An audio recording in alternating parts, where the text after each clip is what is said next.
Bienvenido a Lección Nocturna, relájate y aprende en el camino.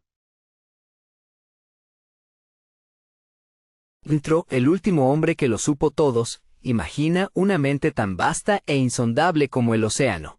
Una mente que no solo se sentía a gusto en un campo, sino en una docena de ellos, y en cada uno dejó huellas que llegan hasta nuestro presente. Imagina a un hombre que soñaba con capturar toda la razón humana en un único lenguaje universal. Un lenguaje en el que todas las disputas, todos los conflictos, todas las guerras pudieran resolverse con un simple mandato: calculemos, calculemos.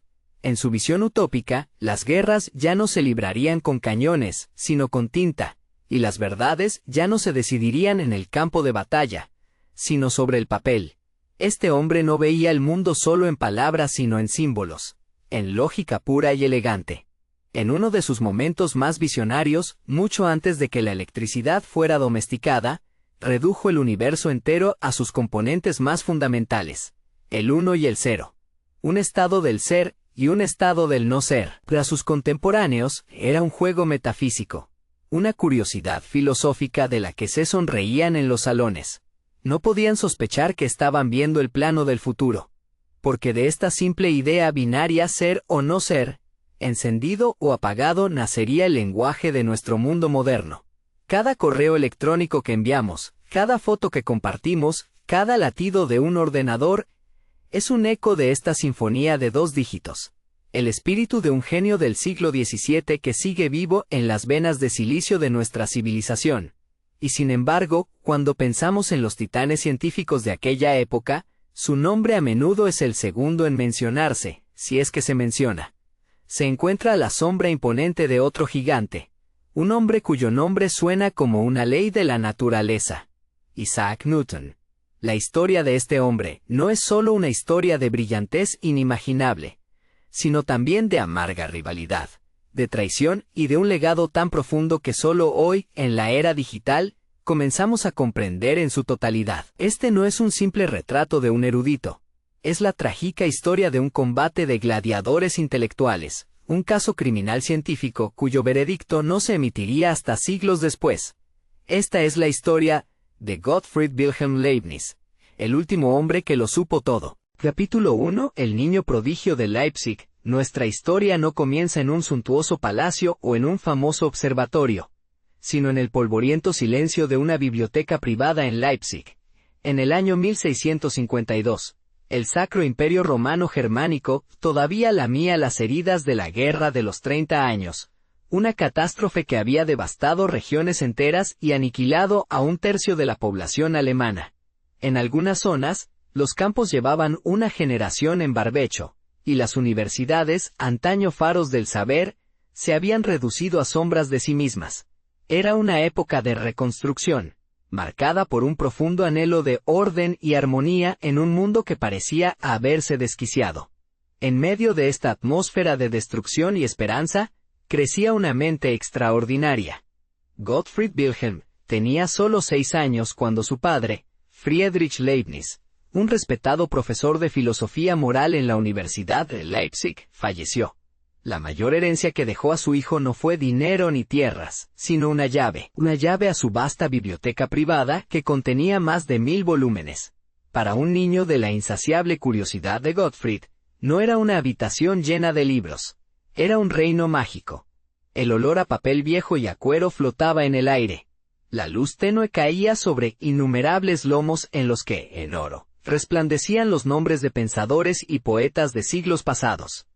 Era un universo de pensamientos e historias que esperaba ser conquistado por una mente infantil. Mientras otros niños jugaban en las calles de Leipzig, Leibniz se perdía en los escritos de los antiguos. Normalmente, tales libros estaban bajo llave para un niño de su edad, pues se consideraba que los autores paganos de la antigüedad no eran adecuados para las mentes jóvenes. Pero él rogó y suplicó tanto que finalmente le permitieron moverse libremente por la biblioteca. Un amigo de la familia encontró al niño un día absorto en un libro, y cuando vio cuál era, apenas podía creer lo que veía. Era una compleja obra de historia en latín de Tito Livio, llena de figuras retóricas y gramática compleja. El joven Gottfried, impulsado por las imágenes de los libros y una voluntad de hierro, Había aprendido casi por sí solo a leer con fluidez la lengua de los eruditos. A los 8 años. No solo leía, inhalaba los textos, debatía en silencio con Cicerón y Platón, se imaginaba sentado frente a estos grandes espíritus discutiendo con ellos sobre la naturaleza del mundo. A los 12 años, dominaba el griego tan bien que compuso 300 hexámetros latinos para un evento escolar en una sola mañana, para el completo asombro de sus maestros. Su mente no era un lago tranquilo. Era un torrente impetuoso que arrastraba todo lo que encontraba a su paso. No solo devoraba lo que le ponían delante, sino que buscaba activamente las preguntas más profundas y difíciles. Ya en su adolescencia, comenzó a cuestionar la rígida doctrina escolástica de su tiempo, que intentaba encasillar el mundo en categorías fijas e inmutables, derivadas de los escritos de Aristóteles y los padres de la Iglesia. Leibniz sentía que estos viejos sistemas no podían captar la dinámica del mundo, que debía existir un orden más profundo y oculto.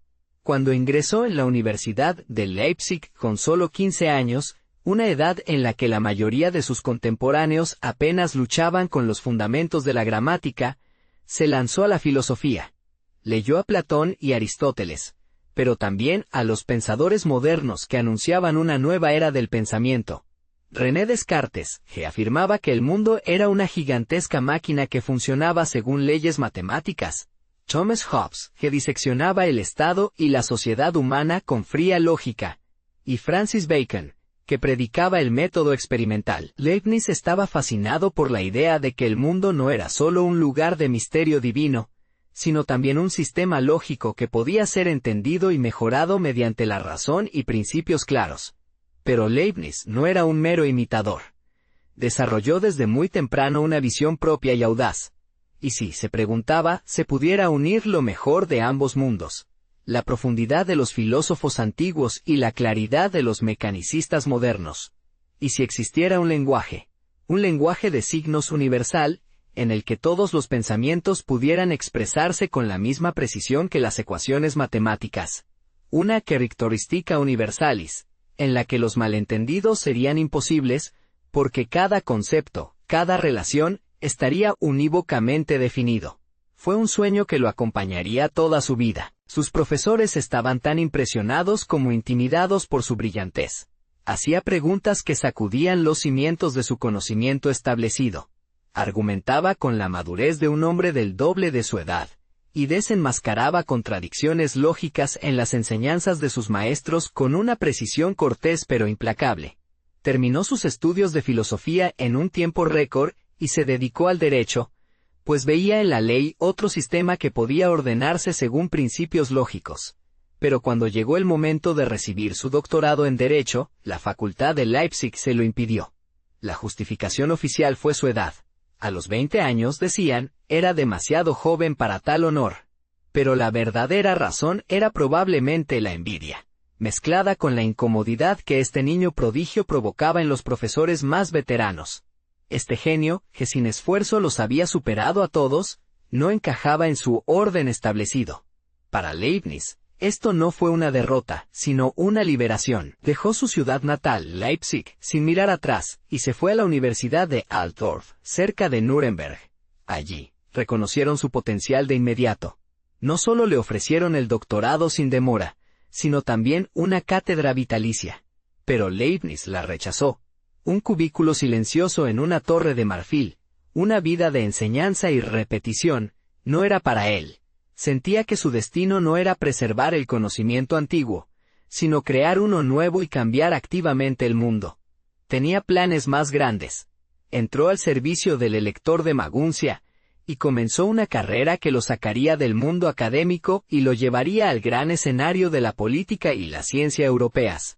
El joven que había leído todos los libros de la biblioteca de su padre, se disponía ahora a escribir sus propios capítulos en la historia de la humanidad. Capítulo 2. París, Huygens, y la máquina de calcularse. El mundo de finales del siglo XVII era un polvorín de intrigas políticas y revoluciones científicas. Y Leibniz se lanzó de cabeza a él. En el año 1672, viajó a París por encargo del elector de Maguncia, el epicentro indiscutible de la cultura, el poder y la ciencia en Europa. Oficialmente estaba en una misión diplomática, pero para Leibniz, París era sobre todo una cosa: el paraíso del espíritu. París era un crisol intelectual. En los salones y cafés, en los jardines del Palacio Real y en las salas de la joven Academia de Ciencias, se reunía la élite intelectual de Europa. Aquí, Leibniz conoció a los pensadores más importantes de su tiempo, filósofos y físicos, teólogos y matemáticos. Pero el encuentro más importante fue con el erudito universal neerlandés, Christian Huygens, inventor del reloj de péndulo y uno de los matemáticos más brillantes de su generación. Leibniz, que hasta entonces había destacado principalmente como jurista, filósofo y lógico, confesó abiertamente al gran maestro que sus conocimientos en matemáticas superiores tenían lagunas. Huygens reconoció el potencial latente en el joven alemán y lo tomó bajo su protección. Le dio una lista de lecturas, incluyendo las obras pioneras de Blaise Pascal sobre la teoría de la probabilidad, y de René Descartes sobre la geometría analítica. Era más que una lista de lectura, era un desafío. Huygens le planteó un problema específico y difícil sobre series infinitas para resolver, que lo llevó al límite de sus capacidades. Leibniz luchó, fracasó al principio, pasó noches en vela sobre papeles llenos de cálculos. Pero su voluntad indomable lo impulsó. Trabajó día y noche, y cuando finalmente encontró la solución, no solo se había ganado el respeto de Huygens, sino que también había encendido un fuego en su interior. Las matemáticas, se dio cuenta, no eran solo una herramienta, eran la clave para comprender el universo. La mente de Leibniz absorbió las teorías matemáticas más complejas como una esponja seca. En solo 2 años ya no era solo un alumno, era un maestro a la altura de los más grandes de su tiempo. En esta fase de intenso aprendizaje e investigación, se dedicó a un problema que preocupaba a muchos eruditos: el tedio de calcular. Incluso las multiplicaciones y divisiones simples con números grandes consumían mucho tiempo y eran propensas a errores. Blaise Pascal ya había inventado una máquina de sumar simple, pero Leibniz soñaba con más. Quería una máquina que no solo apoyara el trabajo de cálculo humano, sino que lo reemplazara en parte. El resultado fue el Step Reckoner, la máquina de rueda escalonada. Era una obra maestra de la mecánica de precisión, una estructura compleja de engranajes entrelazados, deslizadores y un cilindro homónimo con dientes dispuestos en forma de escalera, que permitía diferentes transmisiones según el ajuste. A diferencia de la máquina de Pascal, que solo podía sumar y restar, la invención de Leibniz también dominaba la multiplicación, la división e incluso podía calcular raíces cuadradas. Cuando la presentó a la Royal Society en Londres, el entusiasmo fue grande. Los eruditos presentes se maravillaron de este cerebro mecánico.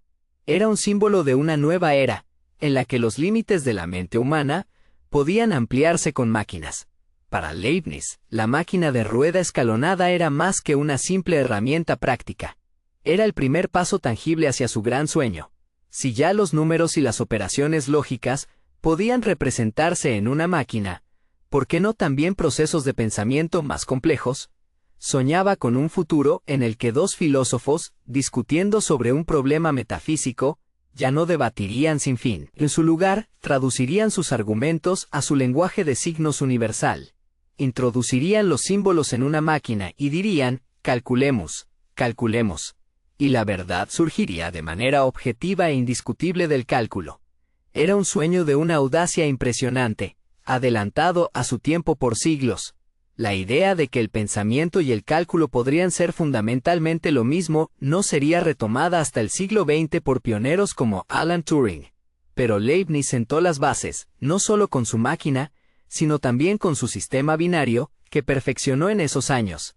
La representación de todos los números con solo 2 dígitos, 1 y 0. Para él, era un reflejo de la creación divina, la unidad de Dios y la nada de la que todo surgió. Para el mundo, se convertiría, siglos después, en la base de una revolución tecnológica. Capítulo 3. La red del conocimientos. Leibniz dejó París en el año 1676 y aceptó un puesto que marcaría el resto de su vida. Se convirtió en bibliotecario y consejero en la corte del duque de Hannover. Podría sonar como un descenso, del esplendor de París a una ciudad de provincias alemana. Pero Leibniz transformó esta posición en un centro de mando de la vida intelectual europea. Sus deberes como bibliotecario de la corte eran variados. Amplió la biblioteca ducal hasta convertirla en una de las más grandes e importantes de Europa, con más de 200.000 volúmenes. Trabajó en una monumental historia de la Casa de Brunswick-Luneburgo, una tarea que requirió viajes a archivos por toda Alemania e Italia. Diseñó planes para minas en las montañas de Harz, inventó un molino de viento para drenar las galerías y se ocupó de la geología de la región. De paso, fundó la Academia de Ciencias de Berlín y mantuvo correspondencia con el zar ruso Pedro el Grande sobre la modernización de su imperio. Pero quizás lo más notable de la vida de Leibniz en Hannover fue su red de correspondencia. En una época sin teléfono, sin internet, sin comunicación rápida, Leibniz creó algo que solo puede describirse como una temprana red humana de conocimiento. A lo largo de su vida, escribió más de 15.000 cartas a más de 1.100 corresponsales en toda Europa y más allá. Reyes y emperadores, filósofos y teólogos, matemáticos y alquimistas, jesuitas en China y eruditos en Rusia, todos estaban en contacto con el bibliotecario de Hannover. Estas cartas no eran meras fórmulas de cortesía. Eran recipientes de ideas, laboratorios del pensamiento. Leibniz desarrolló muchos de sus conceptos más revolucionarios primero en la correspondencia, en diálogo con otras mentes. Debatió con el filósofo inglés John Locke sobre la naturaleza de la mente humana. Discutió con el teólogo Antoine Arnauld sobre la relación entre el cuerpo y el alma. Intercambió ideas con el matemático Johann Bernoulli sobre los últimos descubrimientos en el análisis. Cada carta era un hilo en una vasta red que conectaba a la élite intelectual de Europa. Y Leibniz se sentaba en el centro de esta red como una araña, registrando cada vibración. Hoy, esta colección de cartas está reconocida como Patrimonio de la Humanidad por la UNESCO, un testimonio de la importancia de esta red única. Era una especie de Internet del siglo XVII. Solo que en lugar de impulsos eléctricos, pergamino y tinta viajaban por Europa, transportados por diligencias y mensajeros. Y el servidor que gestionaba todas estas conexiones era la mente incansable de un solo hombre. Capítulo 4. El lenguaje del cambios. Para comprender la siguiente y decisiva fase en la vida intelectual de Leibniz, debemos echar un breve vistazo a uno de los mayores desafíos de la ciencia de la época. Las matemáticas eran brillantes para describir cosas estáticas e inmutables, los ángulos de un triángulo, la circunferencia de un círculo, las proporciones en una figura geométrica. Pero el mundo no es estático, está en constante movimiento, en un flujo eterno. Los planetas aceleran y desaceleran en sus órbitas elípticas alrededor del Sol. Una bala de cañón traza una trayectoria curva por el aire. Su velocidad cambia a cada instante por la gravedad.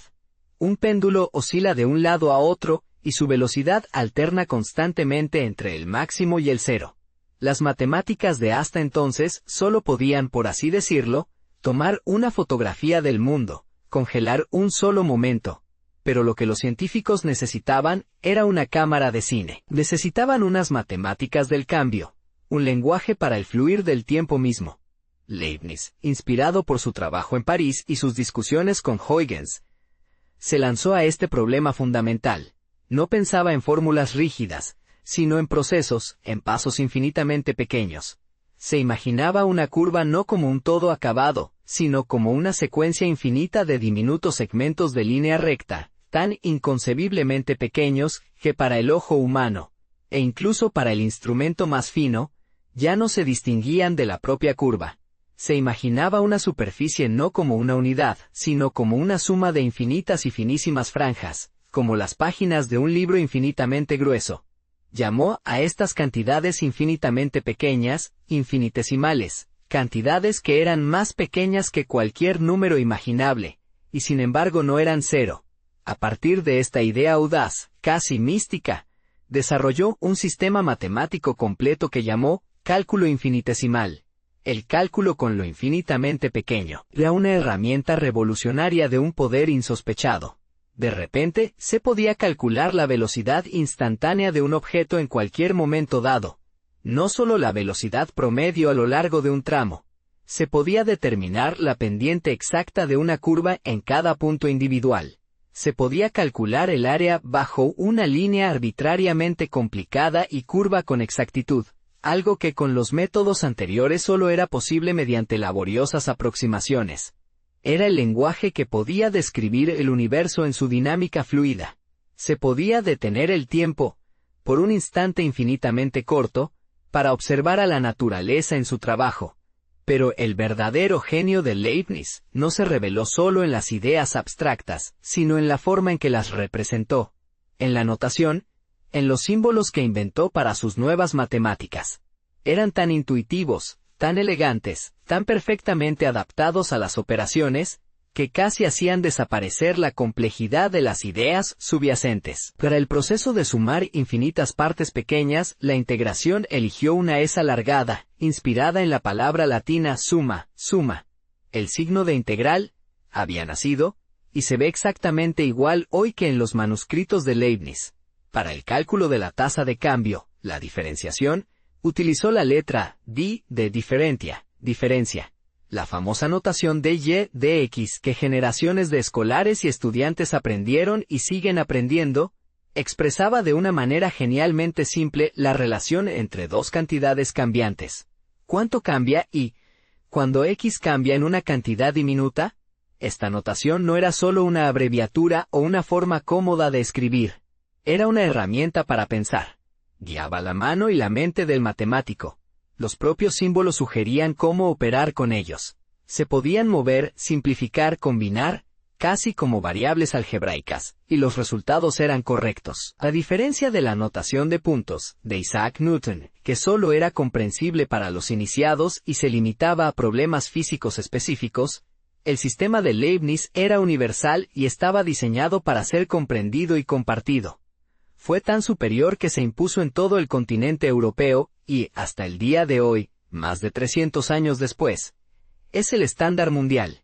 Cada ingeniero, cada físico, cada economista que hoy trabaja con ecuaciones diferenciales, utiliza el lenguaje que Leibniz creó en las horas silenciosas de su biblioteca en Hannover. En el año 1684, tras años de perfeccionamiento e intercambio con sus corresponsales, Leibniz dio el paso decisivo. Publicó su descubrimiento en la revista especializada Acta Eruditorum en Leipzig, en un artículo de solo 6 páginas que llevaba el modesto título, Un nuevo método para máximos y mínimos, así como para tangentes, que no se detiene ni por cantidades fraccionarias ni irracionales. Fue un acto de generosidad intelectual, una declaración de su profunda fe en el progreso científico a través de la cooperación. Compartió su poderosa nueva herramienta con el mundo e invitó a otros a usarla, criticarla y desarrollarla. No sabía que al otro lado del Canal de la Mancha, en los salones de piedra de Cambridge, se sentaba otra mente, mucho más desconfiada, que había llegado a resultados similares, pero que los guardaba celosamente como un tesoro en su cofre. Isaac Newton había desarrollado su propia versión del cálculo que llamaba cálculo de fluxiones, ya en la década de 1660, casi una década antes de los años de Leibniz en París. Pero Newton apenas había publicado nada al respecto. Desconfiaba del mundo, temía que sus ideas pudieran ser robadas o destrozadas por los críticos, y prefería ocultar sus descubrimientos en anagramas cifrados que solo él podía descifrar. Por un tiempo, los dos sistemas coexistieron, aparentemente en paz. Se reconocían mutuamente en cartas corteses, intercambiaban cumplidos. Pero bajo la superficie la situación comenzó a agitarse. Amigos y partidarios de ambos hombres, impulsados por la lealtad, y quizás también por el deseo de brillar a la luz de sus maestros, comenzaron a hacer preguntas. ¿Quién había sido el primero? ¿Cuál método era el original y cuál el derivado? ¿Quién merecía la gloria inmortal del descubridor? Las primeras chispas de un incendio forestal intelectual comenzaron a brillar. Se convertiría en un infierno que dividiría a la comunidad científica europea durante generaciones y transformaría los últimos años de la vida de Leibniz en una pesadilla. Capítulo 5. La disputa de prioridad con Newton, lo que comenzó como un debate académico, como una disputa entre eruditos sobre una nota a pie de página de la historia, pronto se transformó en uno de los conflictos más desagradables y personales en la historia de la ciencia. fue más que una simple disputa por la supremacía intelectual. Se convirtió en una cuestión de honor nacional, en una lucha entre Inglaterra y el continente, en un duelo entre dos caracteres y visiones del mundo completamente opuestos. Por un lado estaba Leibniz, el hombre de mundo, el diplomático, el incansable comunicador y corresponsal, que creía en el poder de la colaboración y el intercambio abierto. Había publicado su trabajo, lo había puesto a disposición del mundo para que todos pudieran construir sobre él. Veía la ciencia como una empresa común de la humanidad. Por otro lado estaba Isaac Newton, una figura de autoridad casi mítica y de una complejidad igualmente oscura. El hombre que había formulado las leyes de la gravedad, que había descompuesto la luz en sus colores y explicado el movimiento de los cuerpos celestes. Newton era un asceta, un solitario, profundamente religioso y obsesionado con los estudios alquímicos, pero también reservado, hipersensible a cualquier crítica y lleno de una desconfianza casi paranoica hacia los demás.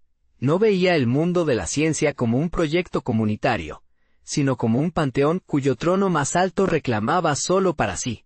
Era, como lo formuló un historiador más tarde, un dragón sentado sobre un tesoro de oro intelectual que quemaba a cualquiera que se atreviera a acercarse. Las primeras acusaciones públicas vinieron de los partidarios de Newton.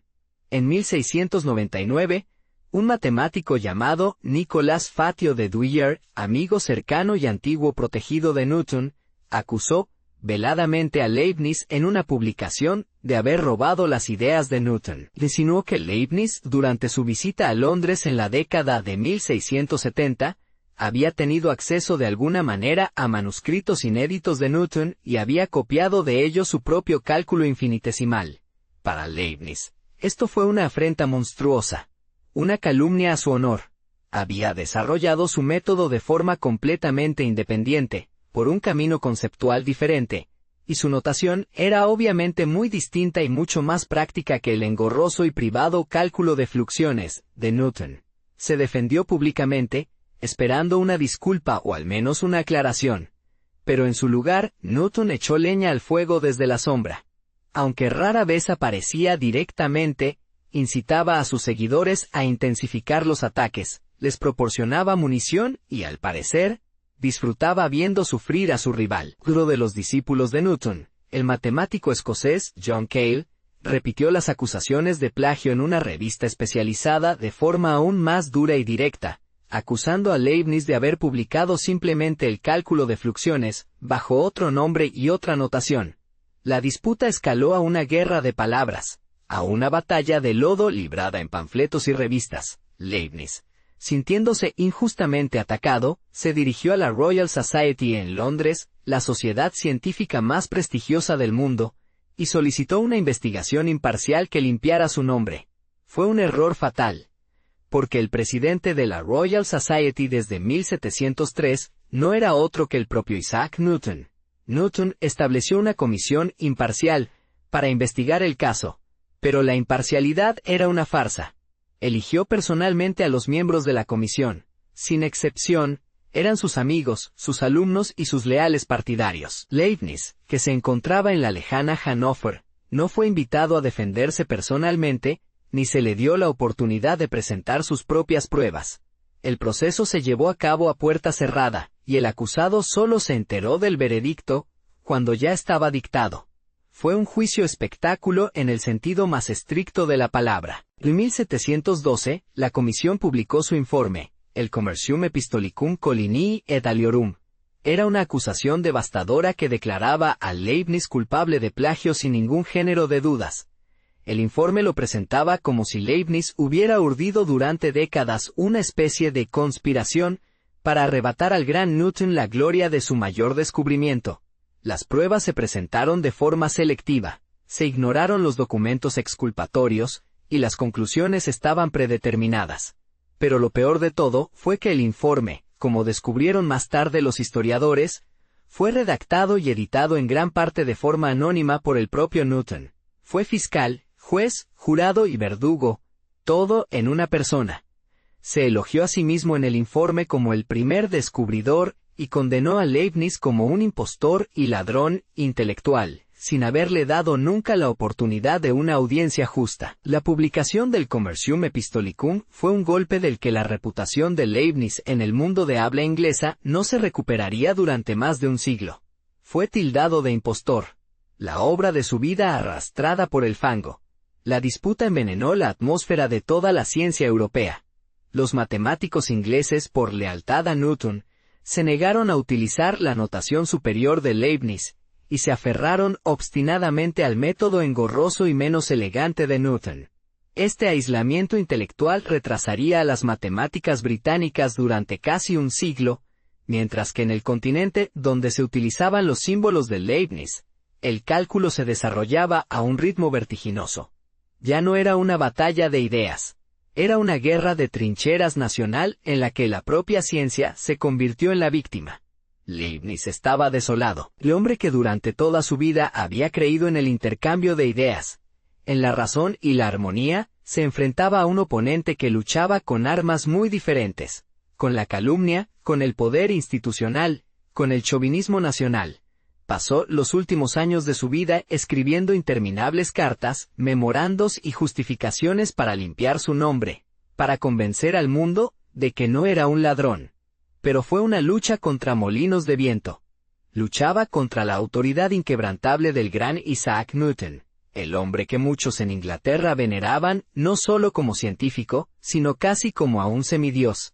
El erudito universal, que había soñado con poner fin a todas las disputas del mundo con la lógica y la razón, se había visto arrastrado al torbellino de un conflicto irracional, impulsado por la envidia, el orgullo y el nacionalismo, del que ya no habría escapatoria para él. Capítulo 6. Muerte en la soledad y el legado de las mónadas. La disputa científica no fue la única sombra que se cernió sobre los últimos años de Leibniz. Su estrella política, que una vez había brillado con tanta intensidad, también comenzó a declinar. Su mecenas de toda la vida, el elector Jorge Luis de Hannover, ascendió al trono británico en 1714 como Jorge I, uniendo así las coronas de Inglaterra y Hannover.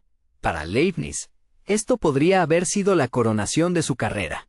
Un hilo directo con el monarca más poderoso del norte de Europa. Un lugar en la corte de Londres, en el centro del poder. Pero sucedió lo contrario. En Inglaterra, Leibniz se había convertido en persona non grata debido a la disputa de prioridad. Newton y sus aliados habían hecho un trabajo exhaustivo en la corte y en la Royal Society. Le susurraron al nuevo rey que Leibniz era un impostor, un hombre sin honor. Cuando Jorge I partió hacia Londres para tomar posesión de su nuevo reino, se le ordenó a Leibniz sin lugar a dudas que se quedara en Hannover y que finalmente completara su largamente descuidada labor como historiador de la corte. Una monumental historia de la casa de Brunswick-Luneburgo, en la que había estado trabajando durante décadas sin llegar a completarla. Fue marginado, abandonado, apartado. El otrora celebrado diplomático y consejero, el fundador de la Academia de Berlín, que había mantenido correspondencia con zares y emperadores, fue degradado a un bibliotecario provincial, olvidado en una ciudad residencial vacía, cuyo gobernante ya no quería verlo. Los 2 últimos años de su vida estuvieron marcados por la enfermedad, la amargura y un creciente aislamiento. La gota lo atormentaba. Cada movimiento era un suplicio.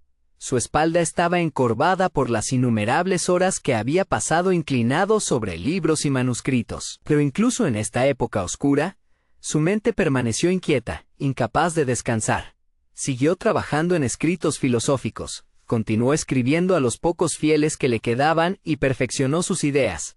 Uno de estos últimos escritos fue la Monadología, un texto breve pero profundo en el que Leibniz resumía su visión del mundo. Se imaginaba la realidad no como una colección de materia muerta, como hacían los mecanicistas, sino como un universo compuesto por innumerables sustancias simples e indivisibles que llamó mónadas. Estas mónadas no eran átomos físicos, sino más bien como almas o centros de fuerza, cada una de ellas única, cada una de ellas reflejando una perspectiva propia del universo. No tenían ventanas por las que algo pudiera entrar o salir, y sin embargo, estaban todas conectadas entre sí en una armonía preestablecida. Un plan divino que aseguraba que todo encajara como los instrumentos en una orquesta cósmica. Era una visión de una belleza y complejidad asombrosas, un intento de encontrar la unidad en la diversidad, el orden en el caos, y estaba profundamente ligada a su optimismo de toda la vida, a su convicción de que este mundo, a pesar de todo el sufrimiento e imperfección, era el mejor de todos los mundos posibles. Una frase que más tarde sería amargamente ridiculizada por Voltaire en su novela Cándido. Pero para Leibniz no era un optimismo ingenuo. Era un argumento filosófico. Un Dios perfecto solo podía crear el mejor mundo posible, y los males aparentes eran partes necesarias de un todo mayor que no podíamos comprender completamente con nuestra mente limitada. Cuando Gottfried Wilhelm Leibniz murió el 14 de noviembre de 1716 a la edad de 70 años en Hannover, el mundo apenas se dio cuenta. Su funeral fue un triste testimonio de su caída en desgracia. Ningún representante de la corte estuvo presente, ningún erudito de renombre, ningún enviado de las academias que él había ayudado a fundar. Solo su fiel secretario, Johann Georg Eckert, siguió el féretro hasta la iglesia. Un testigo presencial informó que Leibniz fue enterrado más como un ladrón que como un hombre que había sido el orgullo de su país. El hombre que lo había sabido todo, la mente que había mantenido unida toda una red de erudición europea, murió como si nunca hubiera existido. Y aquí nuestra historia podría terminar con una nota trágica.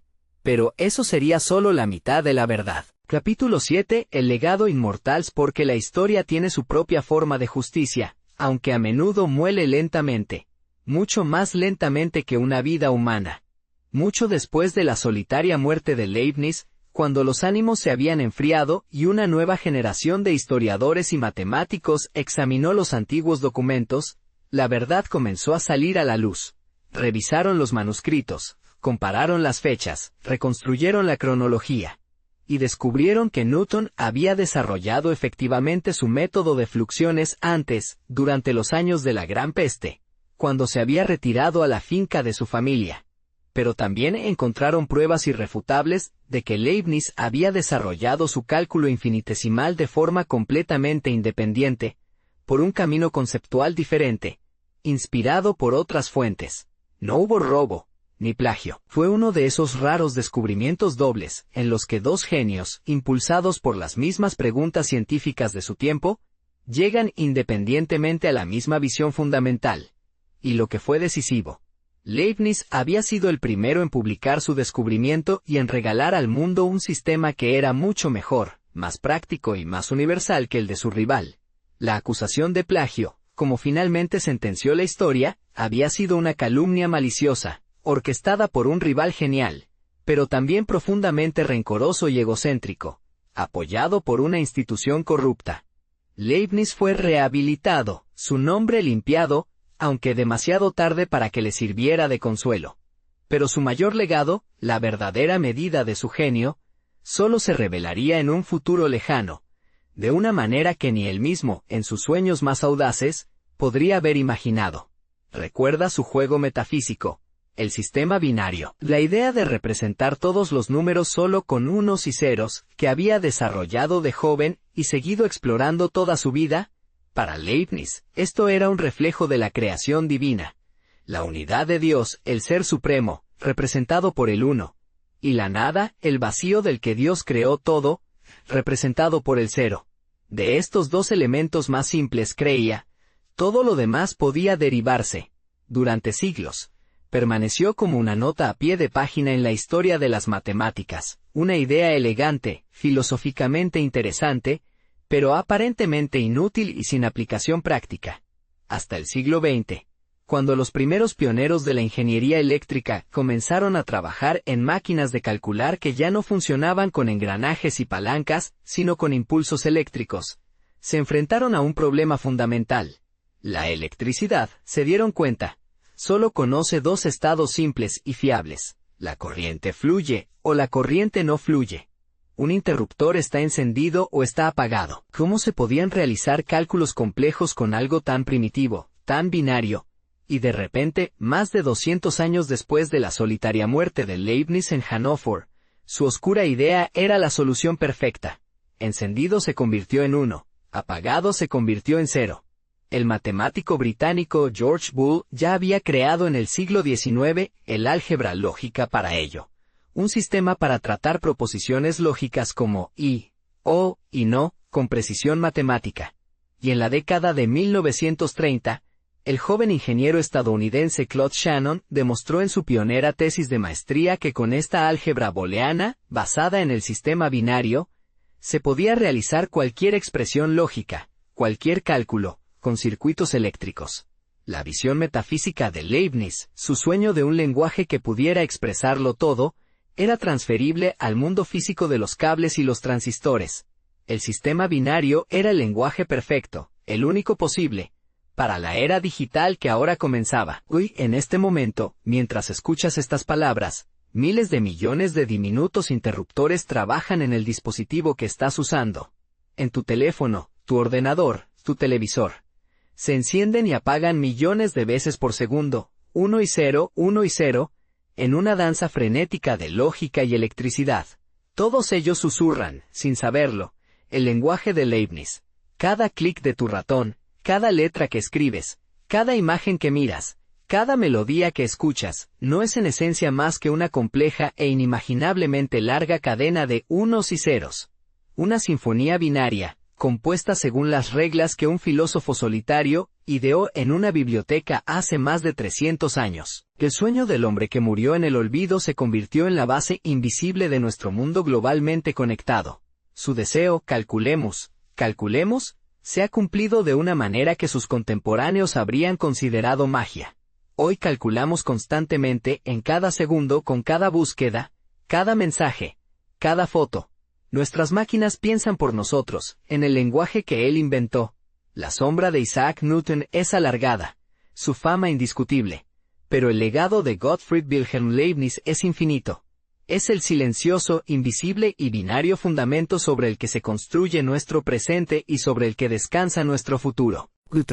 El eco silencioso de una gran idea, y así se cierra el círculo. Desde la silenciosa biblioteca de un niño huérfano en Leipzig hasta la red global de luz e información que nos conecta a todos. La historia de Gottfried Wilhelm Leibniz es más que la biografía de un genio. Es un recordatorio de que las disputas más ruidosas del presente, a menudo son eclipsadas por la fuerza silenciosa e imparable de una gran idea. Una idea que, una vez lanzada al mundo, cobra vida propia, mucho más allá de las preocupaciones, las luchas e incluso la vida de su creador. Mientras el mundo a tu alrededor se calma, quizás pienses por un momento en este espíritu incansable. En el hombre que, a pesar de todas las hostilidades y decepciones, nunca dejó de creer en el poder de la razón, en la posibilidad de la armonía y en la belleza del orden. Su vida nos enseña que el verdadero significado no siempre reside en la fama en vida, sino a menudo en el eco silencioso e invisible que nuestros pensamientos dejan en el futuro. Gracias por acompañarnos en este viaje. Sueña con grandes ideas. Que duermas bien. Esa fue la lección nocturna de hoy. Muchas gracias por escuchar. Si quieres ver más videos como este, deja un me gusta y suscríbete al canal. Buenas noches y duerme bien.